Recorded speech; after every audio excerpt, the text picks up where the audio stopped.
A análise que eu fiz sobre o ratinho tem muito a ver, ela é, de certa forma, um cruzamento de duas coisas. Uma é uma reflexão sobre os direitos humanos.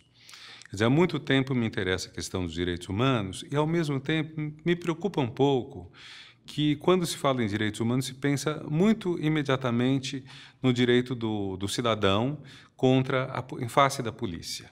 Quer dizer, de certa forma, a defesa dos direitos humanos foi muito associada a este ponto, o que leva também, historicamente, muita gente a ser contra os direitos humanos, porque acha que é defesa de bandido. E essa é uma discussão que ocorre no Brasil, em toda a América Latina, em muitos países, e que volta e meia eu ouço alguém dizendo, acontece tal coisa, vem esse pessoal aí dos recursos humanos, às vezes as pessoas até enganam, para tirar o bandido da cadeia. E eu acho que direitos humanos incluem, claro, o direito a toda pessoa ser considerada inocente até se provar a culpa dela e a ser tratada de maneira educada, respeitosa, mas direitos humanos são muito mais amplos que isso.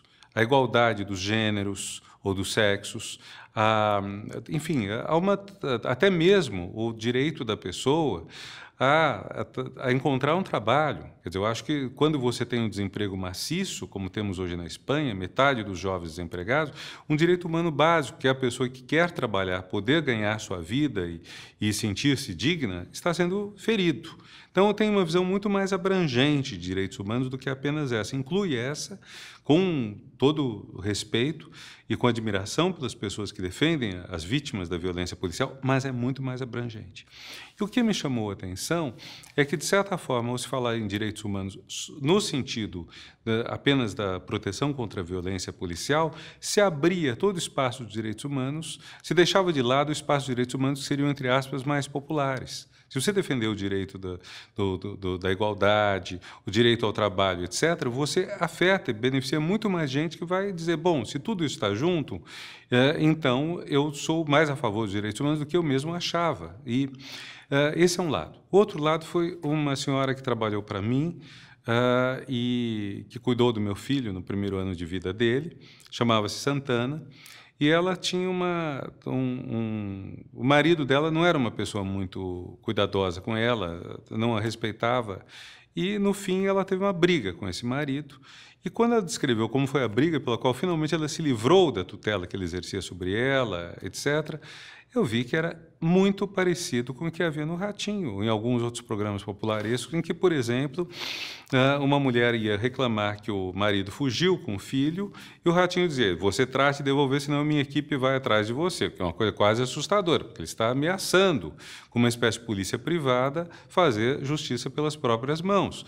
Mas vamos dizer, todo lado, assim, vamos dizer, meio histriônico, meio bufão dele, eu vi como ela reagiu ao marido, como ela enfrentou, como ela foi à delegacia, como na delegacia, segundo ela, lá mesmo ela assinou a separação, o desquite, o divórcio dos dois, o que obviamente não aconteceu, você não faz divórcio na delegacia, mas ela achava que tinha acontecido. E eu fiquei muito impressionado, primeiro pela coragem dessa senhora de fazer isso, infelizmente ela morreu, não muito tempo depois, mas a coragem dela numa situação de ameaça, ela fazer tudo isso. E, segundo, eu comecei a pensar como ficava essa questão de direitos humanos que ela estava defendendo. Ela estava defendendo com uma linguagem que não é a linguagem usual dos militantes dos direitos humanos.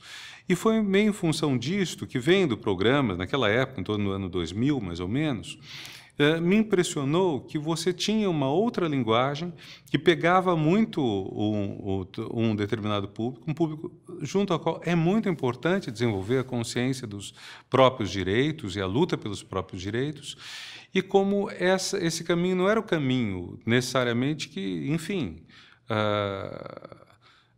que eu espontaneamente pensaria que era o caminho que eles iriam trilhar, mas é um caminho que tinha esse efeito.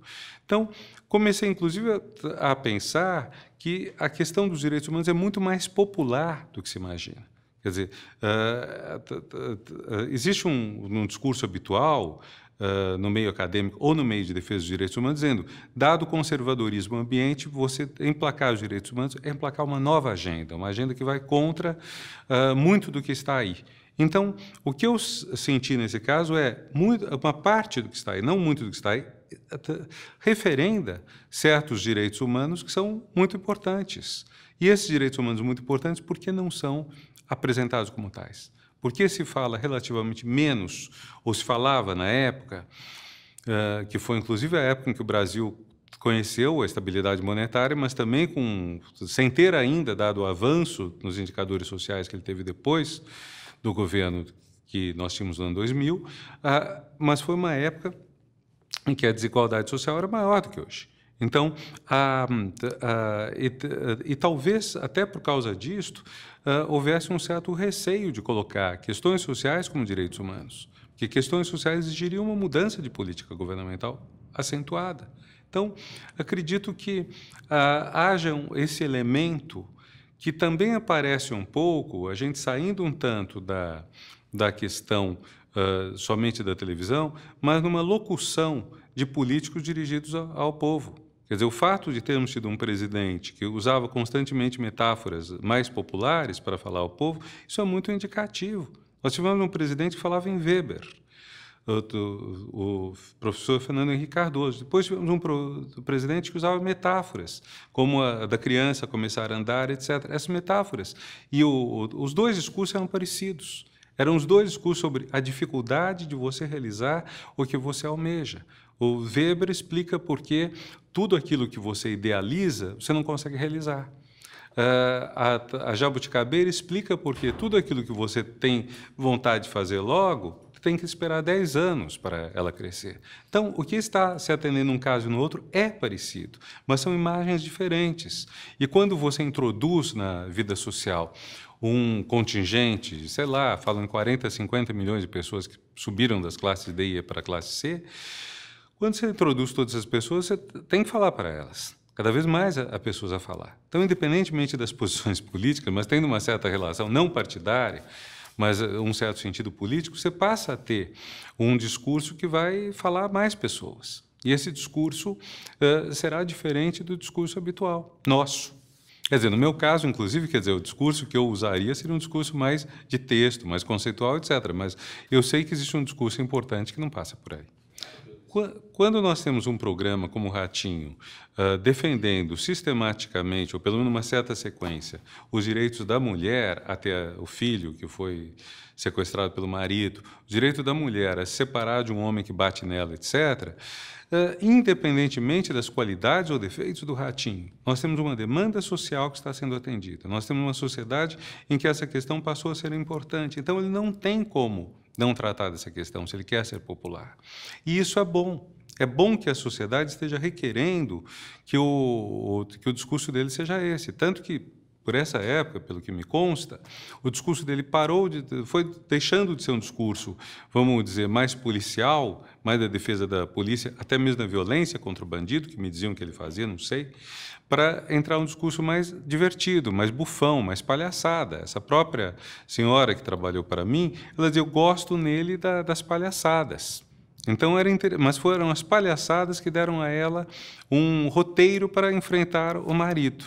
E eu acho que esse repertório de falas, de gestos, etc., é o repertório que as pessoas adquirem. Num país como o Brasil, esse repertório vai passar muito pelos programas mais populares.